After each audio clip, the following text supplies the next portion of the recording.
Je m'appelle Marc Provost, je travaille à la direction du matériel de la maison SNCF. Je travaille sur la fiabilisation des matériels, notamment les TGV. Au jour d'aujourd'hui, le développement durable, si on ne fait rien, dans 30-40 ans, on court à la catastrophe.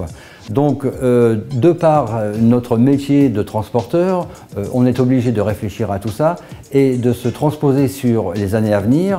Il faut qu'on se déplace de façon plus économe, de façon moins énergivore. Donc, le transport ferroviaire, certes, est le leader en ce domaine-là, mais aujourd'hui, on ne va plus transporter de gare à gare, puisque le besoin n'est pas de gare à gare, le besoin est de porte à porte. C'est la raison pour laquelle SNCF essaye de passer des accords avec des sociétés de parking, avec des sociétés de taxi, avec des sociétés de location de vélos. La SNCF se lance dans l'exploitation de tramways, la SNCF se lance dans l'exploitation de trains intercités, de tram-train, etc.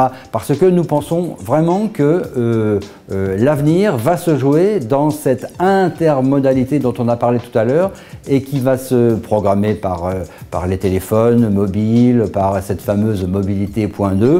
Donc la SNCF est un maillon en fait de toute cette nouvelle chaîne de transport et de mobilité, respectueuse de l'environnement bien sûr. C'est sous cette raison-là que nous continuerons à vivre malgré le réchauffement de la planète, malgré le prix de l'énergie qui explose.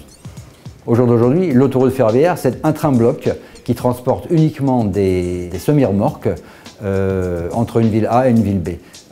La deuxième autoroute ferroviaire qu'on a mis en service, c'est entre le Luxembourg et Perpignan. 1000 km, 4 trains par jour, dans chaque train il y a 60 semi-remorques.